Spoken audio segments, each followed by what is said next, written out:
the powerful chairman of the House Judiciary Committee, Ohio Congressman Jim Jordan. Congressman, Mr. Chairman, always good to see you. Welcome back. You too. Thanks for having me. I was at an event last night in Washington. I run into that very powerful man named Russell, your guy, who says the boss is making some big news tomorrow. You better get him on the show. That's how the sausage is made. So here you are. Yes. Yeah. Why did you subpoena Jack Smith? He gave me a little heads up last night. Well, we've already deposed three of his key deputies, Mr. Bratt, Mr. Wyndham, Mr. Cooney, who worked first on Arctic Frost and then became part of the Jack Smith's special counsel investigation. So we've already subpoenaed them. We actually referred one.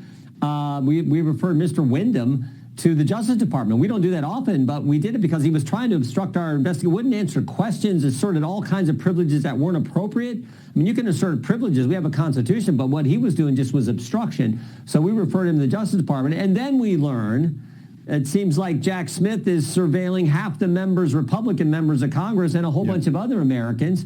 And for some people like me, it was for 2.5 stinking years, knowing who called you, when you called them, how long the call lasts, and if you initiated the call, they know where you're at when you did so. Yeah. That is frightening because they can pattern your entire life, who you're calling when. I mean, it's just creepy.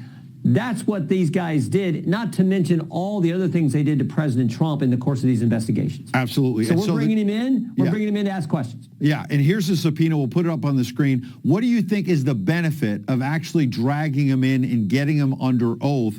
I believe his lawyers are saying that he will come. Is December 17th the day?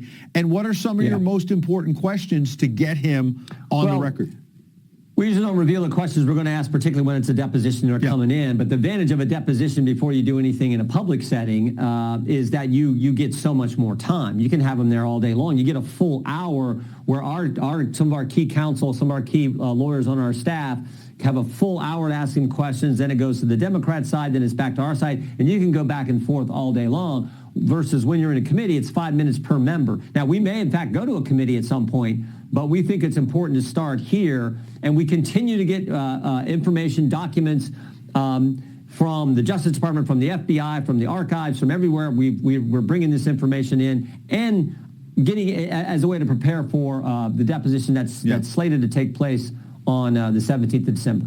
Great. We'll be looking forward to that. Now, you heard me say at the top of the show that I did a little reporting in Washington where people around the president are telling me that some of the data, the polling data they're worried about, shows that some of the MAGA base, I'm sure you've heard this in private, they're like basically saying, as it was described to me, the president ran against the man, whether it's Jack Smith, Joe Biden, and all the lawfare. But now he's the man. This is the paradox of power, which you face as well as a chairman. You ran as an outsider of the Freedom Caucus, and now you're in power.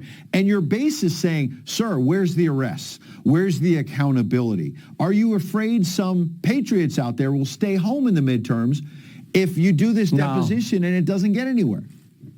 No. We just do our work. Now, we can't indict anyone because I get that question as I'm traveling around our district, traveling around the country. Yeah. You know, Jordan, when is someone going to jail? I always remind them that's not how our system works. We're the legislative branch. We can do oversight, part of our constitutional duty. We can't indict anyone. But we can do the investigations and get the facts for the people and then look for possible and potential legislative remedies or ways to help with whatever took place with the weaponization of government under the Biden administration. And we've done all that.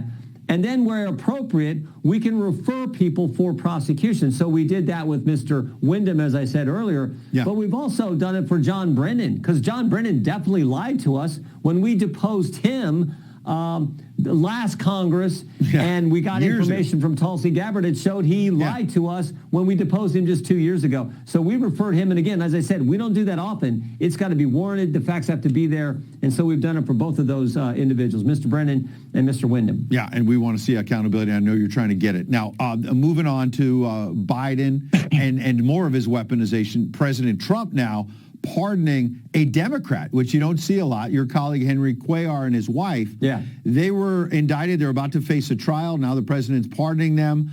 And what I think is significant is that the president is saying that basically Joe Biden was on a witch hunt even against the Democrat congressman and his wife, because this is a congressman who was going after Biden about the border, not saying he wasn't strong enough. We saw this maybe with Senator Menendez, another Democrat as well. He went after Joe Biden on Iran and other topics, and then all of a sudden they start getting indicted. Your thoughts?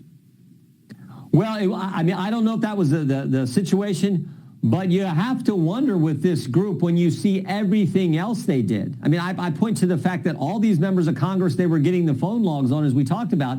Maybe they were, because Henry Cuellar, I've served with him for a number of years. Good man, nice man, a friend of mine. Talked to him on the floor. I talked to him today, for goodness sake. And he does represent the border, and he did speak out against the open border policy that Joe Biden had, where they just simply let people come in, didn't follow the law, didn't enforce the law. So maybe that was the case. I don't know.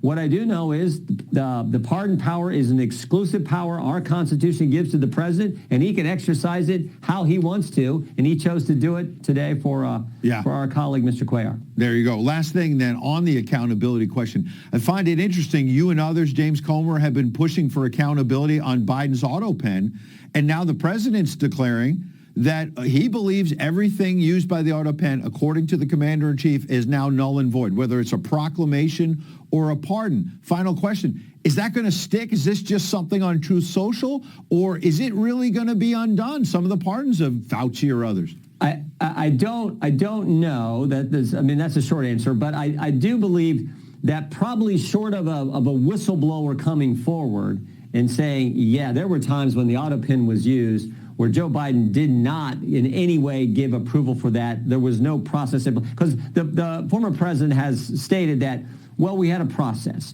Certain protocols followed, and if those were met, things that the guidelines I'd laid out, then it was signed, and I was okay with that. Well, short of someone coming and saying that process wasn't followed and that it was just done and he didn't know what was going on, I think it's tough to prove that. I do think it's a problem. I think it's wrong, and I think the country saw how, unfortunately, it was that President Biden just wasn't up to the task. But I think you probably need a whistleblower to get some kind of criminal prosecution. It's pretty rich that the Democrats, as we played that CNN clip, are now questioning President Trump's health, and they were silent. I heard that, yeah, exactly. Yeah, go figure. Very, very, very rich. The president, as you know, Ed, the president works around the clock. I mean, I was talking to him last night, like almost 11 o'clock last night. Wow. We were talking about this great win we had with Matt Van Epps, a great candidate. I endorsed him early, way back in the primary. Great guy. We were talking about that and a host of other things. But, yeah, I mean, this guy works around the clock. The idea that he's not, somehow a health concern, you could give me a break. There you go. That'll be the final word. Chairman Jordan, we appreciate your time as always, sir. Thank you.